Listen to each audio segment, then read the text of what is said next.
Hello मित्रांनो, आमच्या mother लोकांचे कोणीतरी यूट्यूब प्लीज बंद करा.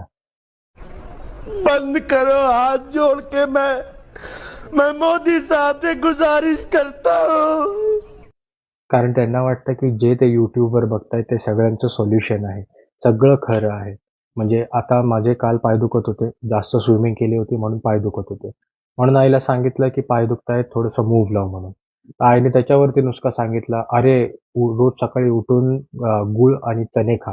ते जॉइंट पेनसाठी खूप चांगलं आहे." Joint pain? अरे माझी स्विमिंग जास्त झाली आहे म्हणून पाय दुखतायत. हे बघा हे असे व्हिडिओ बघतात आणि मग आमच्या डोक्याला ताप होतो. अगर आप घुटने के दर्द से और जकड़न से परेशान हैं तो सिर्फ दो झड़ना रोकने के लिए, बालों को घना करने के लिए, बालों की स्ट्रेंथ के लिए. बघितलं? हे असे मला तर वाटतं की डॉक्टरचे प्रोफेशन आहे हे लोक बंद करणार आहेत हे लोक. आता माझ्या डोक्यावरचे केस जात आहेत म्हणून आईने जवळजवळ आता मी 10-12 तेल ट्राय केलेत. काही तेलमध्ये मेथी घाला, काही तेलमध्ये आवळा घाला, मग तेलमध्ये तांदूळ घाला, मग त्याला स्टोअर करा, फर्मेंट करा. अरे त्याच्यापेक्षा यार ते कढईमध्ये टाका, फोडणी द्या आणि त्याचा भात बनवा. काहीतरी चांगलं होईल.